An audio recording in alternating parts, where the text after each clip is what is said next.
आमर बैतरणी रे एवं जलकार कैचमेंट रे गत काली भीषण रु भीषणतर वर्षा होती अति हेवी रेनफॉल होती। तो मुझे आपन को आग रेनफॉल कौटी केते ता बाबद टिके सम्यक सूचना देवी। जोटा कहती कैचमेंट एवरेज रेनफॉल सुवर्णरेखार बेसिन जोटा कि आमर ओडिशा एरिया रे जोटा कवर कर मयूरभंज जिला सेठी वेरी हेवी रेनफॉल होती जोटा 93.99 मिलीमीटर 94 mm धरतु जोटा कि बहुत अधिक। बुढ़ा बलंगे आम 62 mm रेनफॉल पाइचु। सेमती बैतरणी रे 44 mm कैचमेंट एवरेज रेनफॉल पाइचु। अपर ब्राह्मणी रे 38 mm रेनफॉल पाइचु एवं अपर महानदी रे 35 mm रेनफॉल पाइचु। एटा होची आपनकर कैचमेंट एवरेज। तो गोटे गोटे कर आम देखा वर्तमान सुवर्णरेखा रे जो कैचमेंट एवरेज जोटा मुझे आपको जनइली देखिए जे गतकाली जो वर्षा होती प्राय 13टा ब्लॉक रे मयूरभंज जिलार 13टा ब्लॉक रे 100 mm रु अधिक वर्षा होती। तेणुक यार जो इम्पैक्ट अच्छी सेटा आम रिसीव करवा आरंभ कलुनी। आमर आदित्यपुर रे ऑलरेडी डेंजर लेवल रे ऊपर अच्छी। यही वर्षा द्वारा गालुडी जोटा अच्छी गालुडी मध्य गेट खोलाई। वेस्ट बेंगल भी गतकाली रेड अलर्ट थिला। सो तार सम्मिश्रण रे आमर सुवर्णरेखा रे गोटे आम बन्या आशंका करुचु जोटा कि तार पीक फ्लड आगामी काली दिन 10टा रे पास करिव राजघाट आ तार लेवल हबो 11.7 मीटर बोली आम आकलन होईची जोठी कि आमर 10.36 मीटर होची डेंजर लेवल। आम कलेक्टर को इन्फॉर्म करचु एवं जिला स्तर रे एवं समस्त आमर अधिकारी माने प्रस्तुत होचंती क्षेत्र परिदर्शन करचंती एवं जोठी जहाँ दरकार आवश्यक मते कार्य करिवे। तो ये बन्याटा मु जोटा कहली आसंता काली आसीबो। देन आम बुढ़ा बलंगटा जोटा अछि 63 mm वर्षा होईची सेटा मध्य तार इफेक्ट रे आमे जदिओ पूर्ण भाव में आम आकलन करूँ तथा गोटे बन्यार आशंका रोची बुढ़ा बलंगे आमर ऑलरेडी एथिरे जोटा अच्छी गोविंदपुर रे सेटा माने वार्निंग लेवल टू तले अच्छी किंतु आगामी समय सेटा बढ़ियार संभावना अच्छी। तापरे आसवा आमर जलका ऑलरेडी आमर डेंजर लेवल रू ऊपर अच्छी। आम जिला प्रशासन संगे संपर्क रहीचु एवं जहाँ इवाकुएसन काम किंबा रिस्टोरेशन काम जदि कोटी दरकार पड़ला ताले सेटा गुडाक हबो। बर्तमान सेठी लेवल अच्छी 7.20 मीटर जो जेतबेले कि आमर डेंजर लेवल होची 6.5 मीटर। एटा होची जलकार। सेमती आमे देखिया बैतरणी बेसिन रे आमे आखुआपदा रे वर्तमान ऑलरेडी बैतरणी जलस्तर विपद संकेत ऊपर अच्छी एवं एटा वर्तमान तार स्तर अच्छी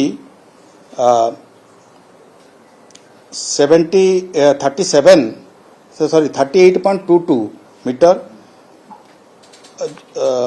जोटा कि आमर विपद संकेत ठारू अल्प कम गत माने 10टा बेले जोटा निया बट एटा एक्सपेक्टेड जे वर्तमान सुधा विपद संकेत पार हो जाइथिबो।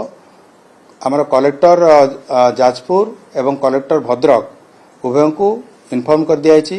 चीफ सेठी कैंप करिक अछंती जाजपुर रे एवं जो संभावित बन्या जोटा अच्छी जोटा बन्या तो हो सारे ऑलमोस्ट से बन्यार केतिकी बाट जाए जीव से प्राय 40 मीटर तार 40 मीटर जीव बोली आम आकलन करछु जो थी कि आमर धामनगर एरिया एवं जाजपुर एरिया एथिरे प्रभावित होबो। एटा समस्त आमर जते अछंती क्षेत्र अधिकारी माने सेमानकु निर्देश दिया जे सबु स्थल रे फ्लड रिस्टोरेशन मटेरियल फेटेरियल सबु सहित से माने प्रस्तुत होकर अछंती। जदि दरकार पड़े से माने ताकू से अनुसार काम करिवे। तापर आमर आमे देखिया ब्राह्मणी कथा देखिले ब्राह्मणी रे मध्य आमे भल रेनफॉल पाइछु प्राय 38 mm। आमर वर्तमान ब्राह्मणीर जो रेंगाली डैम अच्छी रेंगाली डैम रे आमर लेवलटा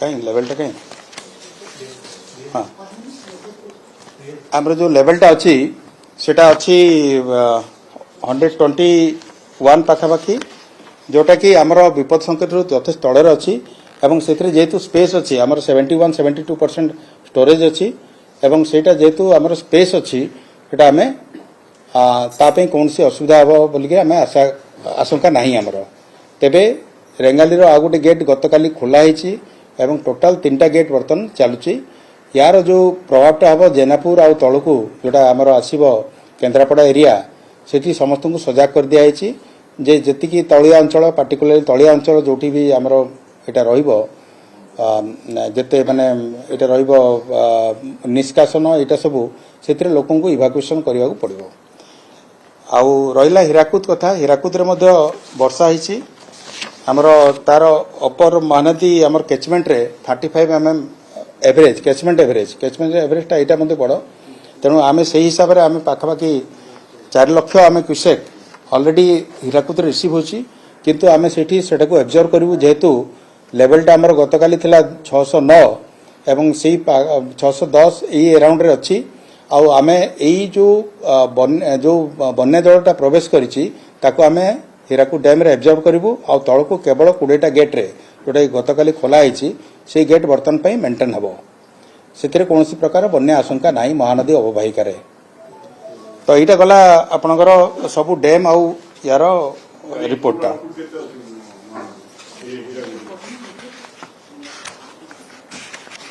हीराकुद कहूँ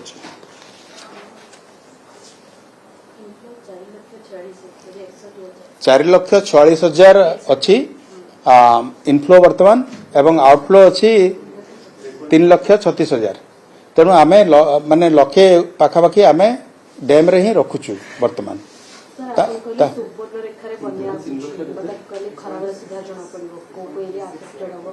नहीं देखो सुवर्णरेखार बंध्या माने तार जोटा एफेक्टेड हम माने बालियापाड़ भोगराई पस्ता ये जो जलेश्वर ये सब जोटा गुड़ा हुए नॉर्मली जोटा हुए डिस्ट्रिक्ट एडमिनिस्ट्रेशन पाखे सब प्रकार माने डाटा अच्छी जो इनोडेशन मैप अच्छी जो जगार पानी जीवा कथा सेटा जीव से जगह को जीव आमर जो लेवल हम सेटा हम 11.7 मीटर जमती मु कहली विपद संकेत 10.36 मीटर किंतु वर्तमान से लेवल कम अच्छी कभी वर्तमान आपण सुवर्णरेखार 6.99 मीटर अच्छी जोटा कि बहुत तले अच्छी आप जानीपारे 6.99 माने 7 मीटर अच्छी 10.36 तेणुक यहाँ आहरी बढ़ी आगामी दिन में गोटे बन्या हम माने आसंता काली हम आज किसी ना किंतु जिला प्रशासन को समस्त प्रकार सूचना प्रदान करा जहाँफल कि से सजाग रे तैयार रे आम आमर क्षेत्राधिकारी मान इनफर्मेशन देचु डायरेक्शन देचु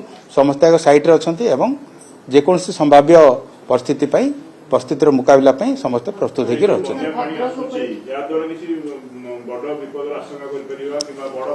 कौटा कहते आप जो कहली सुवर्णरेखार यहाँ जदि आसब 11.7 हेल्ले यहाँ गोटे बड़ बन्यारे जीव आप बैतरणी गोटे बन्यारे जीव यहाँ जलकार बन्यारे जीव ये 3टा कन्फर्म अच्छी बर्तमान बन्या परिस्थिति महानदी और रेंगाली रे महानदी और ब्राह्मणी सेमती कौन बन्या आशंका ना आप भद्रक धामनगर चांदवाली से एरियाटा जाजपुर एरिया एगुड़ा बैतरणी द्वारा प्रभावित हम कारण धामनगरटा आमर जो एस्केप गुड़ाक अच्छी एस्केपटा आमर आउ टे गले से डिस्चार्ज कर आरंभ कर विपद संकेत पाखापाखि हो गलानी जदि 11टा बेले आम रिपोर्ट जोटा आसो निश्चित भाव विपद संकेत जेहेतु राइजिंग ट्रेंड रे थिला अल्प तले थिला से क्रॉस कर 38.74 तेणु से केते ऊपर रहिला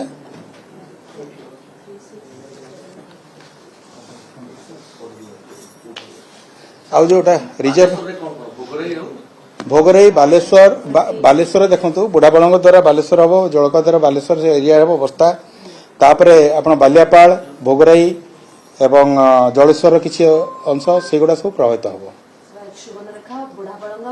ଜଳକା ବୁଢ଼ା ବଳଙ୍ଗଟା ମାନେ ଆମର ମାନେ ଏଇଟା ହେଇନି, ଆମେ ତାକୁ ୱାଚରେ ରଖିଛୁ। ବୁଢ଼ା ବଳଙ୍ଗଟା କନଫର୍ମ ହେଇନି, କିନ୍ତୁ ସୁବର୍ଣ୍ଣରେଖାରେ ଆସନ୍ତାକାଲି ବନ୍ୟା ହେବ। ଆଉ ହଁ, କାଲି ବନ୍ୟା, ବୈତରଣୀ ଅଲରେଡି ବନ୍ୟା ମାନେ ବିପଦ ସଂକେତ ଉପରକୁ ଗଲାଣି ଏବଂ ଜଳକାରେ ମଧ୍ୟ ବିପଦ ସଂକେତ ଉପରକୁ ଗଲାଣି। ତେବେ ମୁଁ ଯାହା ଜଳକାରୁ ରିପୋର୍ଟ ପାଉଥିଲି ଯେ 7.2 ମିଟର ଗଲା ପରେ ମଧ୍ୟ କନଷ୍ଟାଣ୍ଟ ଅଛି। ତେଣୁ ଆମେ ଆଶା କରୁଛୁ ଆଗାମୀ ସମୟରେ କିଛି ସମୟ ରହିବା ପରେ କନଷ୍ଟାଣ୍ଟ ସେ ତଳକୁ ଖସିବ, କାରଣ ଆଉ ବର୍ଷା ନାହିଁ।